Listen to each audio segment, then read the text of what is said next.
Guys, miracles do happen. It's Friday, the track day is Sunday, and the brake pads and lines just showed up. So my mom actually intercepted this package at the post office because otherwise there's no way I was getting this until tomorrow. Let's run over to David's shop in Cambridge and get to work. Welcome back to David's shop, Ren Scott in Cambridge, Mass.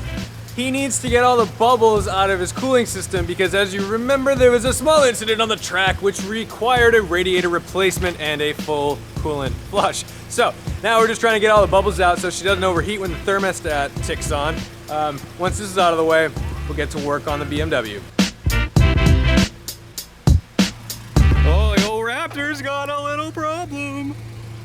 Let's see if it's deep enough to puncture and use the old Torx wrench. Uh-oh. Wait, I think I hear it. Yep. Oh no, it went too deep. Oh. In she goes. How hard do you think these tires are to find on a Friday? Oh. All right, this is gonna need to last us like the whole weekend in trailering, but luckily, the Raptor comes with a full-size spare. Always lots of good luck right before a track day. We don't have any fancy pumps or vacuums or anything, so we're gonna use gravity, and the coolant needs to go to the front of the car. We need to get rid of all the bubbles. So the idea here, you jack the car up. We put it on race ramps just because we didn't want to have the car running while it was on a single jack. And then we're just gonna fill this bad boy and have full and then start it. And then you're gonna run it at 3,000 RPM? Yeah, with the heat up. Pick up the rear car, turn your heat on, have someone start the car, hold the RPMs at 3,000 while you fill the system. Put the cap on before dropping RPMs to idle. All right, so Tom, when do you want me to do it? Well, one of you guys can. All right, I'll sit at 3,000. That's what he said. I don't know how we're gonna do I'll this. tell you once the cap is back on. And then I'm gonna tell you. It's just like bleeding brakes. Yeah, you just put it. You don't let go of that pedal until he has the valve closed. All right. Funny.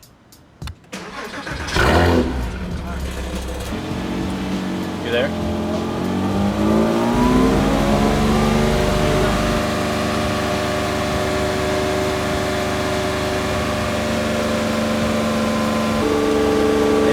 Up all the way, AC up, so.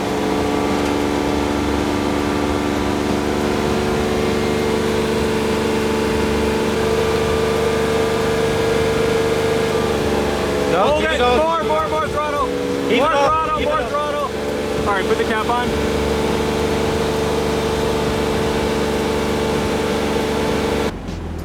Oh, that works. Huh, all right. Success. It's right on the money as of now, but.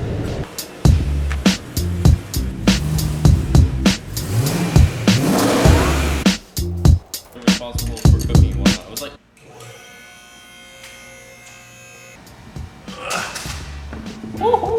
So yeah, this is the set screw, or these guys. Oh, there's two. Why are there two? I thought there was one. Oh, jeez. All right, well, I guess there's two. I only ordered one per wheel, so. Twice.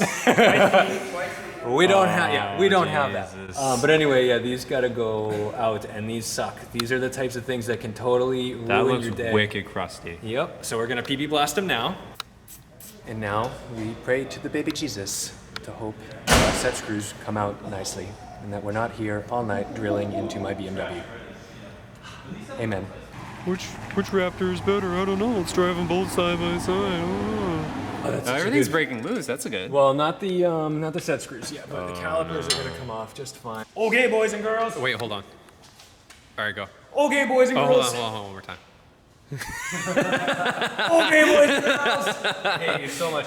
So we got one set screw out. This one is feeling a little soft, and I'm pretty sure I'm gonna strip it. So in order to do everything possible, I want to warm them up a little bit. All right, ready? Yep. And we fucked it. Time for the drill. Wait, hold on again. Time for what? The drill. No. I want you to say it with the same. Time for the drill. Thank you.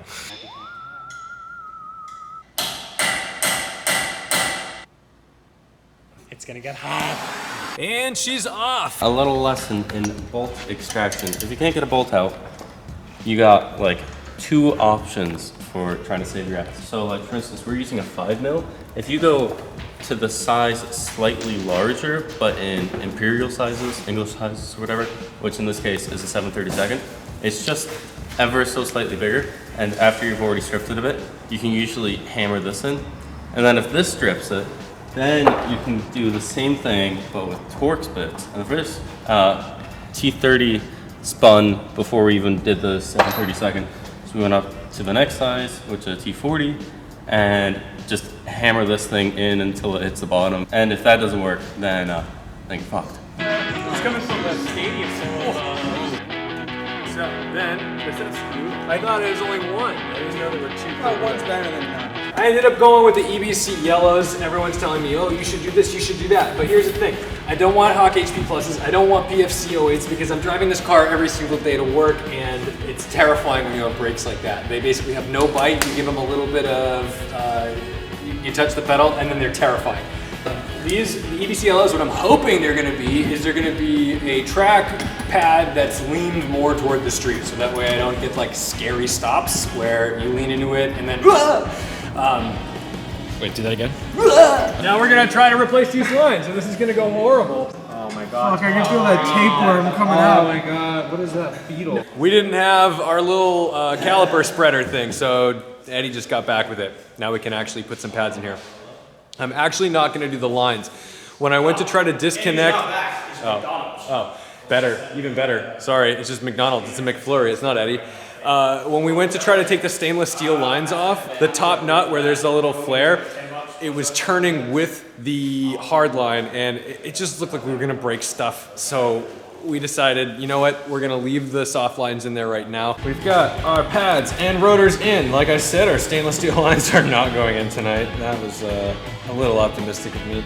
But now we're gonna put in some of this stuff and start using our Motul RBF660. Here's Tony, had a problem.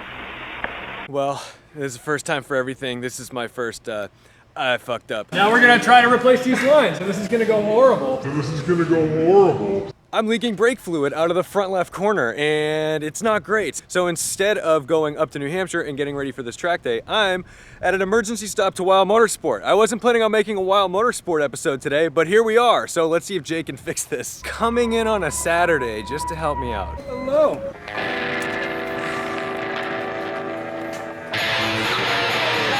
Oh good, look how nice he's leaking.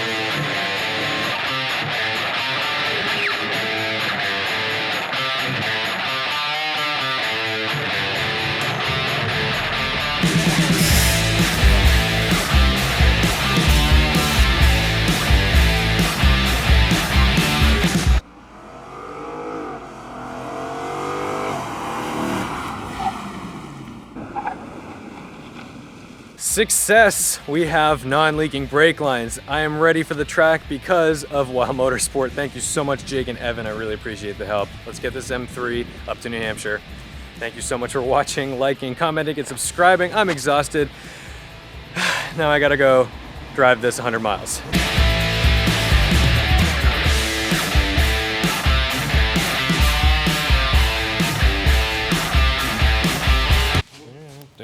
Trying to get this spare out of the Raptor. Oh, I can't see shit. Down she comes, slowly. That fucking time is so much easier. I had to fish for that. Well, now if you need to know how to get a spare tire out of your Raptor. They do this on like Toyota Siennas too. And on a Toyota Sienna, you know where this is? It's under the rear passenger floor. Look at the fucking size difference on these bad boys.